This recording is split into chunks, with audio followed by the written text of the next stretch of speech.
고급 호텔 스위트룸. 도혁은 밤하늘이 내려다 보이는 창가에 기대선 채 와인잔을 흔들고 있었다. 그 앞엔 강세리가 앉아 있었다. 화장기 없는 민낯에 어딘지 모르게 피로가 짙게 내려앉은 얼굴이었다. 황기찬은 의심 안 해? 도혁이 세리에게 물었다. 지호가 자기 아들이라고 믿고 있기 때문에 날 완전히 자기 편이라고 생각해. 도혁의 눈썹이 잠시 움직였다.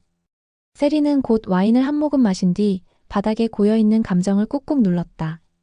15년 전 YL그룹은 부동산 투자 사기를 통해 다수의 중소 투자자들을 무너뜨렸다. 그 중에서도 가장 비극적인 피해자는 이도혁의 아버지였다. 그는 성실하게 일군 중견건설사를 운영했지만 YL그룹이 주도한 허위개발 프로젝트에 속아 막대한 자금을 쏟아부은 끝에 회사 부도와 동시에 투신 자살로 생을 마감했다. 도혁은 그 충격으로 대학교 자퇴 후 종적을 감췄고 모든 언론과 재계는 YL그룹 쪽에 유리한 방향으로 사건을 무마했다. 하지만 그가 사라지기 전 단 한 사람만이 그의 곁을 지켰다. 바로 대학 시절 그의 여자친구였던 강세리였다. 도혁이 사라진 후 세리는 자신과 도혁의 복수를 위해 황기찬을 유혹했다. 그 사이 세리는 도혁의 아이를 임신한 사실을 알게 되고 도혁이 행방불명 상태에서 세리는 아이를 낳았다. 하지만 황기찬은 세리가 낳은 아이를 자신의 아이라고 믿게 된다. 이후 세리의 독백. 지호는 도혁 당신의 아들이자 우리의 미래야. 그 아이를 지키기 위해서라도 난 기찬 옆에 남아야 해. 그날 밤 YL그룹 회장실에서 사라진 문서 하나가 모든 것을 뒤흔들기 시작했다. 그것은 단순한 내부 보고서가 아니었다. 황기찬의 서명과 도장이 찍힌 불법 자금 송금 내역서, 그리고 은호의 이름이 적힌 메디컬 리포트 복사본이었다. 그 문서를 마지막으로 본 사람은 단 한 명, 강세리였다. 세리는 그 문서를 손에 넣은 순간 자신이 살아남기 위해 무엇을 해야 할지를 명확히 알았다. 자신의 아이 지호만은 어떤 수단을 써서라도 지켜야 한다는 본능적인 결의가 뿌리내리고 있었다. 그 결의가 이제 폭풍처럼 현실을 집어삼킬 준비를 마친 것이다.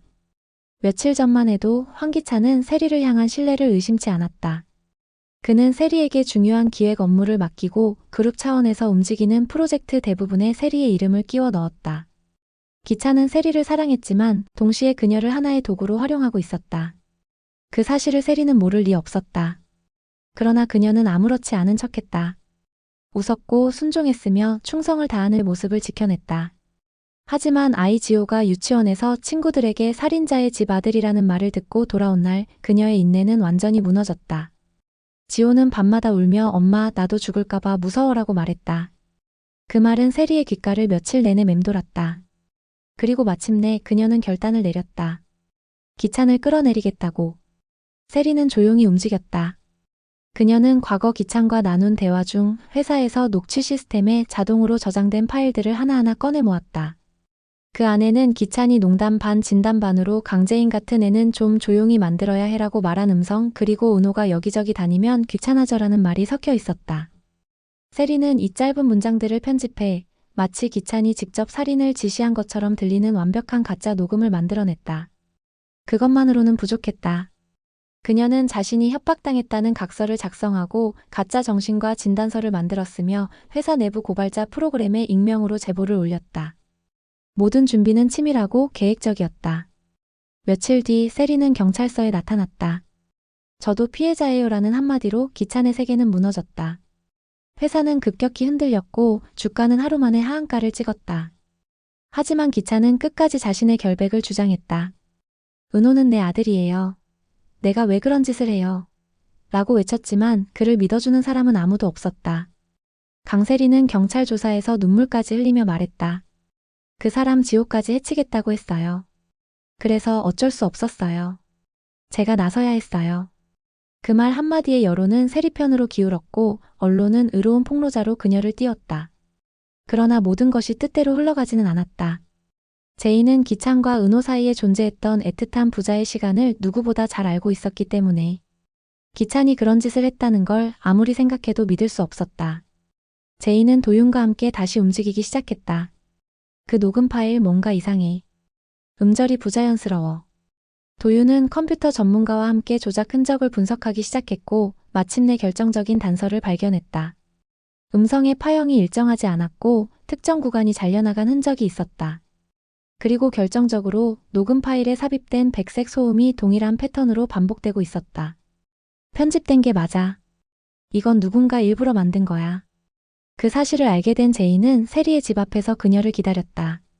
밤늦게 돌아온 세리는 제인을 마주하고 얼굴이 굳었다. 제이는 조용히 말했다. 지호를 위해서라면 무슨 짓이든 할 수 있었니? 세리는 아무 대답도 하지 않았다. 단지 차가운 눈빛으로 제인을 바라볼 뿐이었다. 넌 이제 끝났어. 내가 다 알아버렸거든. 경찰에 자료 넘길 거야. 그 순간 세리의 표정이 살짝 일그러졌다. 공포, 당황, 그리고 알 수 없는 슬픔이 그녀의 얼굴을 스쳤다. 하지만 세리는 끝까지 물러서지 않았다.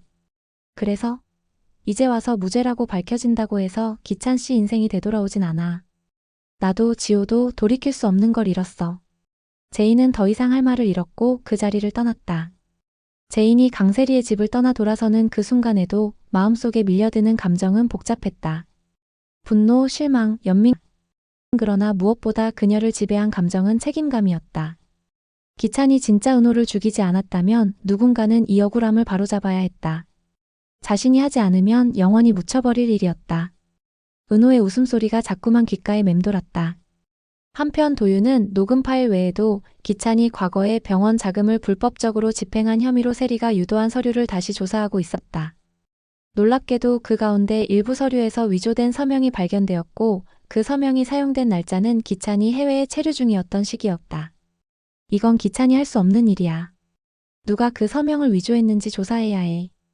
도윤은 분노했다. 모든 것이 뒤엉켜 있었고 누군가는 이 혼란을 틈타 기찬을 회사에서 완전히 쫓아내려는 음모를 꾸민 것이 분명했다. 그리고 그 퍼즐의 조각들이 하나둘 세리라는 이름으로 수렴되고 있었다. 그러나 세리의 눈물, 세리의 진술, 그리고 그녀가 제출한 수많은 증거들은 어느새 사람들의 판단을 흔들고 있었다. 제이는 변호사를 찾아갔다. 혹시 음성 조작을 법적으로 증명할 방법이 있을까요? 변호사는 고개를 끄덕였다. 가능합니다. 전문 포렌식 업체에 의뢰하면 디지털 편집 여부를 밝혀낼 수 있어요. 시간이 조금 걸릴 뿐입니다. 그 말에 제이는 한 가닥 희망을 품었다. 아직 늦지 않았다. 내가 밝힐 거야. 며칠 뒤 도윤과 제이는 디지털 포렌식 분석 보고서를 들고 검찰청을 찾았다. 그 안에는 음성 편집의 흔적, 위조 서명, 조작된 증거의 정황이 상세히 담겨 있었다. 검찰은 사건을 다시 들여다보기 시작했고 경찰 내에서도 수사 과장이 교체되었다. 기찬 사건은 단순한 살인교사 혐의가 아닌 기업 내 권력 다툼과 내부 음모의 정점에 있는 사건으로 확대되기 시작했다. 그러나 세리의 손엔 또 다른 USB 하나가 쥐어져 있었다. 그녀가 말하지 않은 마지막 비밀. 그 안에는 은호 사건을 둘러싼 또 다른 충격적인 내용이 담겨 있었고 그것은 지금까지 알려진 모든 사실을 뒤바꿀 수 있는 것이었다. 그 USB를 세리는 서랍 안에 조용히 밀어넣으며 중얼거렸다. 아직 끝난 게 아니야. 난 아직 시작도 안 했어. 그녀의 눈동자엔 흔들림도 후회도 없었다. 한편 도윤과 제이는 사실을 알기 위해 손을 잡았고 제이는 변신한 후 그들 앞에 다시 나타났다. 얼굴도 다르고 말투도 어눌한데 눈빛은 왜 그토록 낯익은 걸까? 사무실의 공기가 잠시 멈췄다. 새로 들어온 계약직 임시 사무원 첫눈에 봐도 촌스러웠다. 옛날 유행이 진한 꽃무늬 블라우스, 덥수룩한 머리, 그리고 눈 밑에 크게 박힌 점 하나. 복사기 사용법도 익숙지 않아 이건 또 왜 이렇게 나와요? 하고 묻기 일쑤였다. 그러나 그 어눌한 모습 뒤엔 복수심으로 가득 찬 강재인이 숨어 있었다. 김도윤과 강재인의 계획은 예상보다 훨씬 더 정교하고 대담했다. 도윤이 건넨 제안은 단순한 폭로나 정면 돌파가 아니었다. 네가 강재인이라는 걸 아무도 몰라야 돼.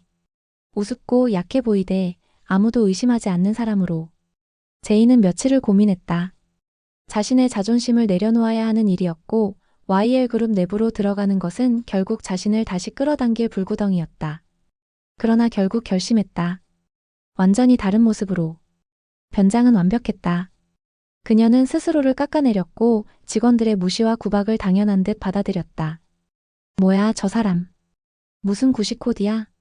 얼굴에 점 좀 빼지. 요즘 누가 저러고 다녀. 하지만 그녀는 웃으며 넘겼다. 어색한 미소 뒤로는 복수의 기록이 차곡차곡 쌓이고 있었다. 그녀는 사무실에서 우연히 흘러나온 내부 문건 하나를 손에 넣었다.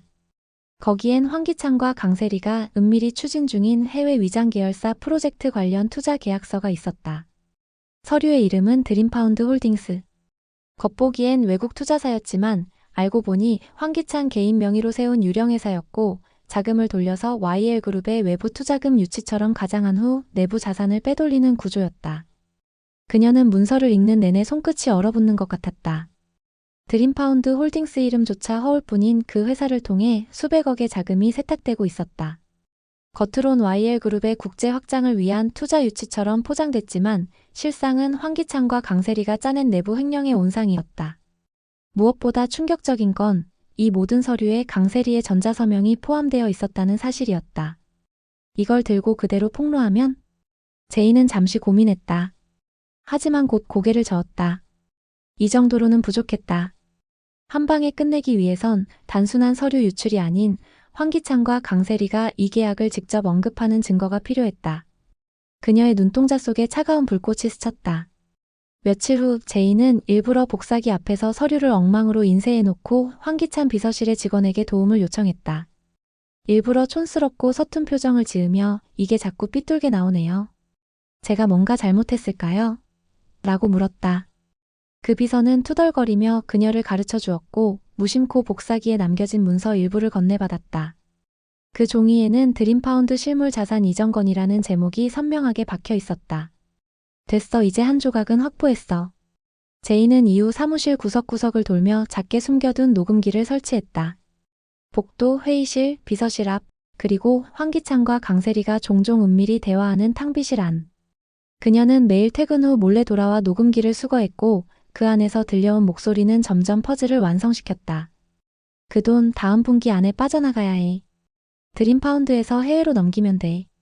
그리고 나서 우리는 투자 유치 성공했다는 기사만 뿌리면 그만이야. 강세리의 목소리였다. 제인은 멈추지 않았다. 이제 그녀에게 필요한 건 결정적인 YL그룹 본사 금고 안에 보관 중인 원본 계약서였다. 그곳에 들어가려면 이중 보안 잠금 시스템과 비서실의 승인이 필요했다. 그래서 제인은 다음 계획을 준비했다. 김 과장님, 저 요즘 복사기 덕분에 너무 고마워서요. 이거 작은 선물이에요. 제인은 일부러 김 과장의 사무실로 다가가 간식 바구니를 건네며 웃었다. 그 안에는 몰래 숨긴 USB 클로닝 장치가 들어있었다. 김 과장이 자리를 비운 사이 그녀는 그가 사용하는 직원 인증카드를 복제하는 데 성공했다. 이제 남은 건 하나. 금고 문 앞에서의 마지막 도박. 그리고 그날 밤 모든 직원이 퇴근한 후 다시 강제인의 눈빛으로 돌아왔다. 그녀는 카드키를 들고 조심스럽게 금고 앞에 섰다. 강세리, 황기찬, 너희 끝이 보여. 정적을 가르며 금고 문이 천천히 열렸다. 그 안에는 은호의 죽음과 YL그룹의 추악한 진실의 서류만이 조용히 그녀를 기다리고 있었다.